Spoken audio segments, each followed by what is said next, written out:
Yang kedua, hadisnya sama, uqtulul hayyati wa zuttubiyataini wal abtar. Ada ular selain ular yang sudah diberi tanda tadi, punggungnya ada garis putih atau garis kuning dan lain sebagainya, artinya ular-ular yang berbisa. Ada juga ular yang buntung. Ada ular yang pendek, ya. Tidak lazim seperti umumnya ular panjang, ini pendek. Nah, ular yang pendek ini juga tidak kalah jahatnya, ya, tidak kalah berbahayanya kepada manusia. Jadi itu juga Rasul memerintahkan ketika kita melihat bertemu dengan ular yang model pendek itu yang tidak lazim pada umumnya sebagai seekor ular, itu juga kita diperintahkan untuk membunuhnya. Jamaah sekalian yang berbahagia.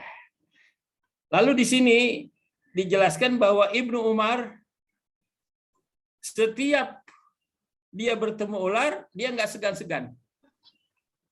Dia kejar, dia bunuh. Dia kejar, dia bunuh. Pada satu saat Ibnu Umar sedang mengejar ular, lalu bertemu dengan Abu Lubabah bin Abdul Munzir atau Zaid bin Khattab. Kemudian dia berkata, ya Ibnu Umar, saya pernah mendengar Rasulullah melarang membunuh ular. Nah, hadis ini paradok, tapi sebenarnya tidak. Di dalam hadis yang ke-2093, ya, Rasulullah SAW pernah melarang orang membunuh ular-ular kecil yang ada di Madinah, yang berwarna putih, ular yang tidak berbahaya. Secara kasat mata, anak-anak ular yang kecil dan berwarna putih ini tidak berbahaya. Lalu Rasulullah melarangnya. Kenapa Rasulullah melarangnya? Nah, hadisnya berikutnya dijelaskan di sini bahwa ketika Nabi berada di Madinah, ada beberapa orang jin yang masuk Islam. Lalu mereka tinggal di Madinah, ikut belajar bersama Nabi. Nah, di antara wujud jin itu ada yang wujudnya seperti ular. Ada wujudnya seperti ular. Ular-ular itulah yang Rasulullah larang untuk dibunuhnya. Karena dia bukan ular semata, tapi dia adalah wujud dia dari jin, makhluk jin yang sedang belajar dan bertamu di kota Madinah. Hingga dia ada di rumah-rumah orang Madinah. Saat itu Rasulullah melarangnya, karena dia adalah bagian dari wujud dia jin. Dan itu batasnya 3 hari. Kalau sudah 3 hari, dia masih ada juga, boleh dibunuh. Berarti dia bukan jin, dia adalah syaitan. Kalau kita, kita paralelkan dengan kehidupan sekarang, kadang-kadang ada, Pak, Bu, di rumah kita, di rumah saudara-saudara kita, yang secara logika akal, nggak mungkin ada ular kecil di dalam rumah. Orang di sebelah-sebelahnya nggak ada semak-semak, kecuali di sebelah-sebelahnya ada semak-semak. Semuanya rapi, kondisi bersih, kok ada ular. Nah, barangkali ini adalah bagian dari ular yang berwujud seperti syaitan. Yang kalau kita pahami dari secara jauh, barangkali ini bagian dari ilmu santet yang dikirim ke rumah seseorang. Nah, saat itu bagaimana? Bagaimana kita menyikapinya? Kita ambil, jangan kita bunuh. Atau kita beritakan, yuk kita ultimatum dulu, wahai ular, kalau kau benar-benar ular, silakan kau keluar dari sini. Aku beri waktu 2 jam, kalau tidak aku akan bunuh kamu. Atau mungkin kau ular kiriman, pergilah. Tidak ada hak untuk kau dikirim ke tempat ini, karena kami orang-orang baik. Silakan. Kalau enggak kita bunuh. Setelah kita ucapkan gitu beberapa saat, baru kita bunuh, nggak apa-apa. Tapi kalau kita main bunuh aja, jangan-jangan itu adalah pancingan dari ilmu setan, ilmu gaib, yang akhirnya kita terkena, ya, dalam bahasa santet dan sebagainya. Jadi kita umat Islam tetap harus berwaspada terhadap baik ular yang memang asli ular, atau ular yang sifatnya wujudiyah, dia dari jin setan yang jahat tadi. Dah. Oleh karena itu, para jamaah sekalian, kita harus berhati-hati.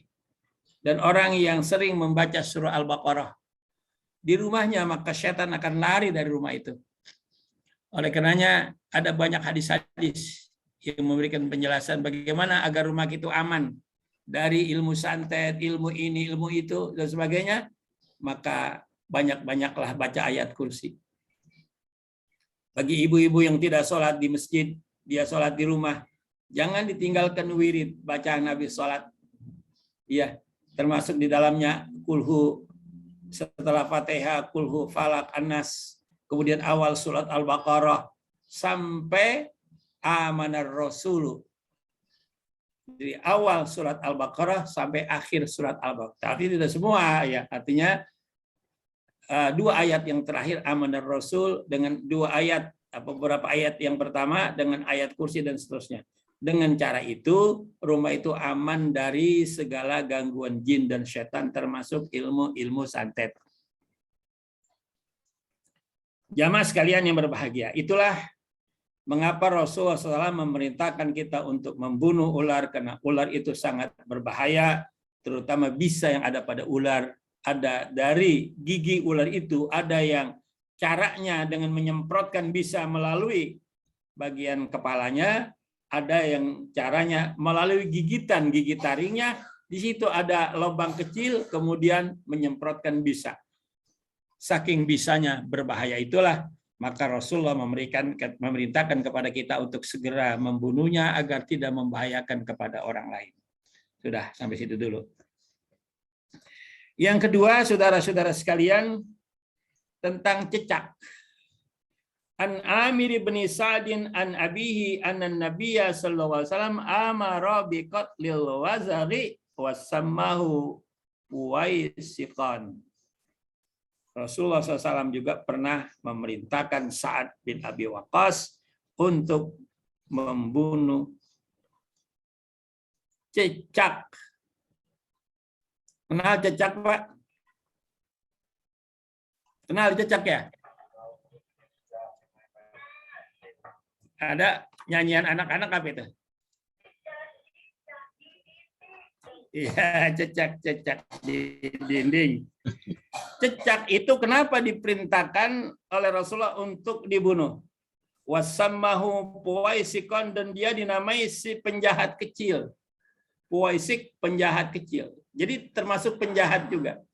Binatang yang Allah ciptakan sangat berbahaya.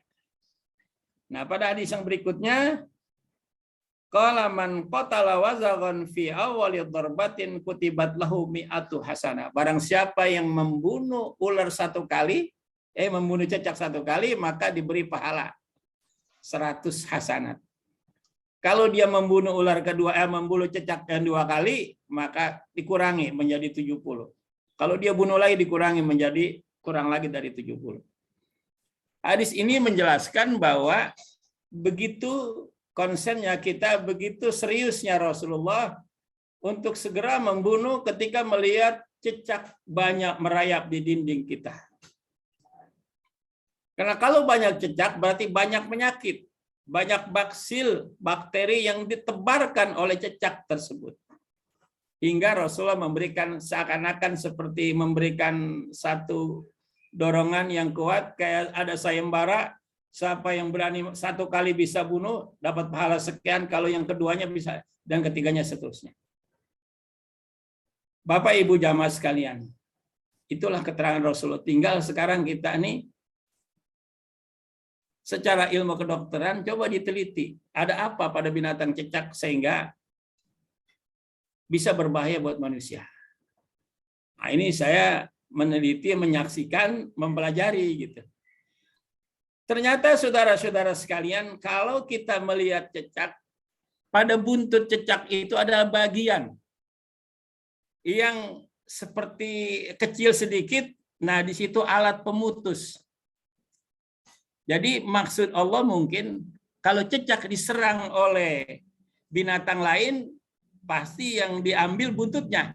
Saat itu dia lepaskan buntutnya, dia selamat. Itu cara cecak atau Allah menciptakan cecak hingga selamat dirinya ketika diserang oleh musuh-musuhnya atau orang yang akan menerkam atau memangsanya. Tapi bukan itu yang saya maksud, saudara. pada bagian yang lepas dari badan cecak, di buntut cecak itu ada getah, semacam getah, saudara. Semacam getah, tapi putih, bukan darah. Itu yang sangat berbahaya kalau kena badan kita. Makanya ada istilah kanker getah bening. Saya pernah mempelajari penyebabnya diantaranya adalah getah yang ada pada buntut cecak yang lepas itu kena badan kita, itu jadi kanker getah bening. Bisa jadi itu. Nah, oleh karena itu para jamaah sekalian, wajar sekali kalau Rasulullah SAW memerintahkan untuk kita segera bunuh cecak. Di samping cecak itu sangat berbahaya, bekas makanan yang dimakan oleh cecak, buang, saudara, jangan dimakan, bahaya, punya bisa. Cecak adalah binatang yang memang suka makan, termasuk roti, makan makanan, itu dimakan sama cecak. Jadi kalau kita menyaksikan di antara makanan kita yang telah dimakan oleh cecak, segera buang yang dimakan tadi, yang lainnya dimakan lagi. Karena ini sangat berbisa buat kehidupan kita sebagai manusia. Begitulah Rasulullah SAW memberikan gambaran petunjuk kepada kita terhadap binatang-binatang yang ada di sekitar kita. Kalau ada pertanyaan, kenapa Allah ciptakan itu? Padahal berbahaya, ini hak Allah, berarti Allah. Yang penting kita bisa belajar di sana, ada apa di balik rahasia penciptaan ini. Ternyata saudara-saudara ada pelajaran yang ada.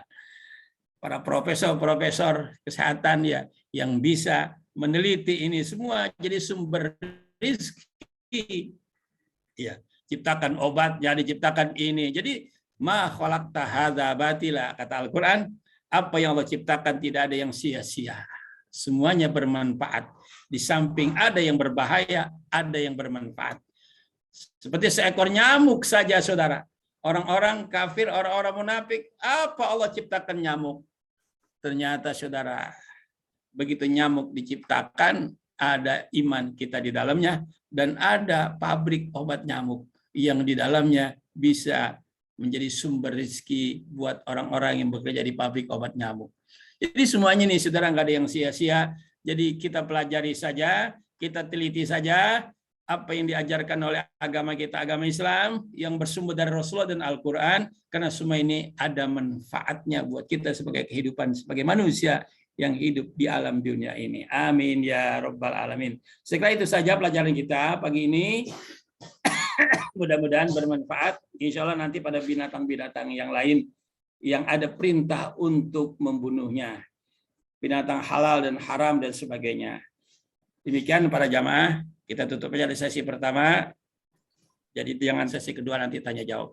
Wassalamualaikum warahmatullahi wabarakatuh.